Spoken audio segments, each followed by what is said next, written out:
April was probably the worst month for American jobs since the Great Depression. New York: millions of Americans who are out of work won't need statistics to confirm what they already know. Their livelihoods have been hard hit by mass business closures during the coronavirus pandemic. But the government's official jobs report, released Friday, will give one of the most comprehensive overviews of that economic fallout. By all accounts, it's expected to be a chilling report, showing layoffs surged and unemployment rose to Great Depression levels in April. The report, which will be released by the Bureau of Labor Statistics on Friday at 8:30 a.m. Eastern Time, will inform policymakers as they continue to respond to the crisis, and it will document how severely stay-at-home orders have hurt American workers. Economists polled by Refinitiv expect the U.S. economy shed 21.85 million jobs in April, by far the largest number on record. The U.S. government's monthly jobs data dates back to 1939. Combined with job losses in March, April's layoffs would wipe out all jobs gained over the past decade. Between March 2010 and February 2020, the U.S. economy added 22.8 million jobs, according to the BLS. Meanwhile, economists polled by Refinitiv expect the unemployment rate soar to 16%, the highest rate since the BLS started tracking monthly unemployment numbers in 1948. That's a level of joblessness not seen since the Great Depression in the 1930s, for which the BLS estimates annual data. Government economists estimate the unemployment rate peaked at 24.9% in 1933. The unemployment rate climbed to 4.4% in March, which was already a stark increase from the near 50-year low of 3.5% in February, but nowhere near the peak expected for this year. White House economist Kevin Hassett predicts an unemployment rate of as much as 20% in April, he said Tuesday. "We're looking at probably the worst unemployment rate since the Great Depression," Hassett told CNN's Poppy Harlow.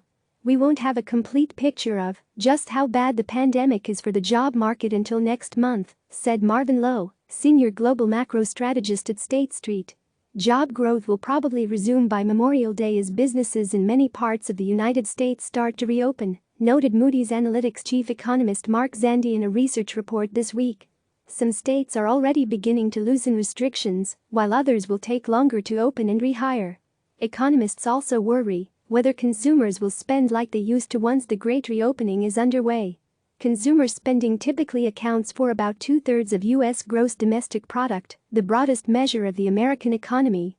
A more cautious consumer who spends more time at home could lead the restaurant and entertainment sectors and their labor forces to recover more slowly, said David Kelly, chief global strategist at JPMorgan Funds. Foreshadowing from jobless claims the COVID-19 outbreak has torn through America over the past 2 months. People began working from home, where possible, in the second half of March, as businesses closed and schools suspended in-person teaching. As the lockdown dragged on, companies laid off and furloughed their staff. A separate report, released by payroll processing firm Andor and Pesetas Wednesday, showed private employers cut 20.2 million jobs in April. Although the Andor and Pesetas report and BLS surveys are not directly linked, economists and investors look at the Andor and Pesetas survey as an indicator of what's to come in the BLS jobs report. Over the past few weeks, economists have anxiously tracked weekly jobless claims, which count people filing for first-time unemployment benefits. Since mid-March, the number has grown to 30.3 million, or about 18.6% of the March labor force. Another 3 million initial claims are expected for the week ended May 2. The report is due at 8:30 a.m. Eastern Time on Thursday. Jobless claims don't determine the official unemployment rate, however, which is based on a separate survey of about 70,000 households that ends about halfway through the month. But the explosion in claims indicates America's labor market is in dire straits. People are only counted as unemployed by the BLS when they have been out of work but available for a new job, as well as actively searching for one, in the prior 4 weeks. Or, if they were on temporary layoff with the expectation of being recalled to work within 6 months. But in the current crisis, millions of jobless Americans won't be looking for a new job, given business closures and stay-at-home orders. This means plenty of laid-off people won't be counted in the April unemployment rate.